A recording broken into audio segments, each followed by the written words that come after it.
Happy Monday. How are you? I hope you had an awesome weekend. I definitely had a nice day of rest yesterday. We took the kids to our really good friend's house out in San Clemente, and they have this gorgeous backyard with a waterfall in their pool, and it was so nice to just relax and let the kids play. And hey, Maddie, hey, how are you? And just kind of do their own thing. And I started to feel anxious and stressed because even though they had floaties on, they were kind of running around, and it was, the like pool surface was a little bit slippery, and so I was trying to like calm myself and just allow them to have fun and be kids, and nobody got hurt. But I did go inside and I grabbed my Adaptive and I rolled it all over my body pretty much. So I was able to like breathe through it and calm down. So it was a day of rest, and I enjoyed my day thanks to Adaptive. But I am here outside my therapist's office. I'm about to go in. Every Monday I go to therapy, and it's just a really great way for me to like kind of clean the slate and start new. And I'm just a huge proponent of therapy, and I love it so much. But I do have my Adaptive with me because I had some things happen over the weekend. I'll just give you like a little update. But I had, maybe we won't go too deep, but I'll just let you know that my feelings were hurt, and I took things maybe personal that I didn't need to. And it was nothing like, from what was my mom. Okay, we'll just say that you know how sometimes family can say or do things and they don't mean to, but they do, and you're hurt by it. And so I am here at therapy to like really get that off my chest, and I'm just really grateful that I have the oils to help me detox all of that. But really quickly, I have about 10 minutes before I head in, and I wanted to talk to you today about food. So we're going to talk quite a bit this week about food and like how we can really fuel our body in order to have better mental health, better mental clarity, less feelings of sadness and overwhelm. And in the time that I have with you today, I just wanted to not ever make you feel like you have to restrict, because restriction also gives us feelings of lack and like a limiting belief. And so sometimes we reach for that thing more. I mean, give me a thumbs up or a heart if you agree. Like those times of the year when you really restrict your diet and you decide like, hey, I'm going to do this, this, and this.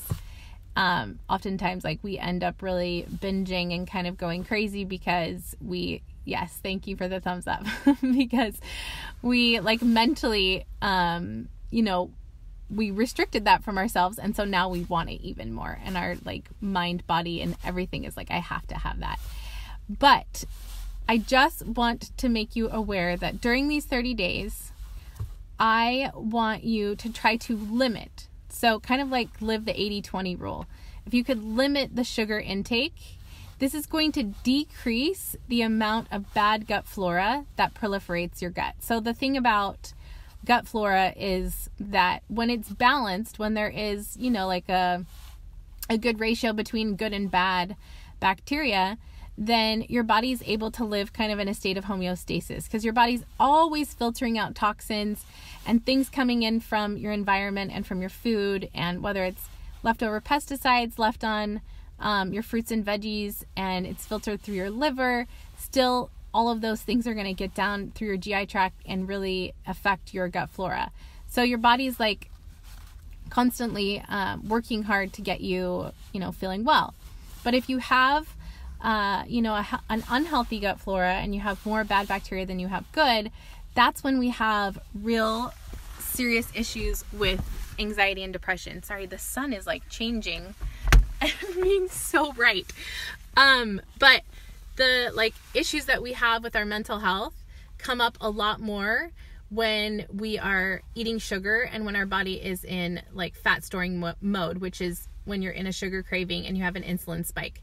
So Oftentimes it's like a ripple effect. Like we can feel really stressed. We have that cortisol released from the amygdala, and we feel these anxious feelings because we're stressed and we're overwhelmed, and we reach for things that are sweet, and we reach for things with sugar, like candy or whatever it is. And we do that because, you know, our body is like telling us, and we're having this urge to do that. But if you could, for the next day, like practice this one thing for one day, where when you have that craving, you take your adaptive roller, so this one, and you apply it to your inner wrists and behind your neck, and maybe even take the 15 milliliter bottle and put a drop in the palm of your hand and self-diffuse, and take that oil in, allow that to really fill your lungs, and then rub the rest of it on your shoulders. And then give yourself that 1 or 2 minute breather where you're really repeating that 2-word mantra and taking it in and taking it out and allowing yourself just a minute to breathe. Because what you're going to do in that moment is you're going to intuitively listen to your body.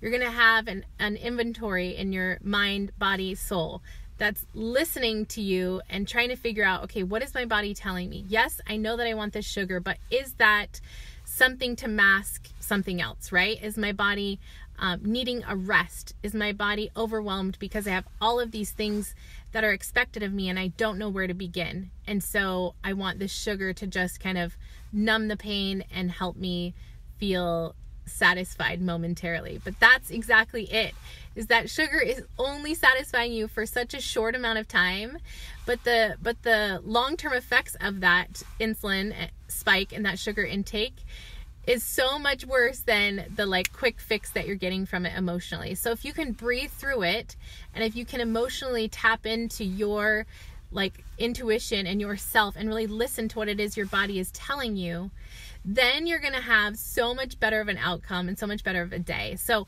let's take this as a challenge for one day. Obviously, I'm not asking you to eliminate all sugar. Try to live the 80-20. Try to, you know, be really intentional about the types of food you're eating that are more nutrient dense. We'll talk about that tomorrow. But let's, for just one day, see if we can check in with ourselves when we are having those sugar cravings. And I'm excited to hear your feedback. I hope you have an awesome day. I'm headed to therapy, and we'll chat soon.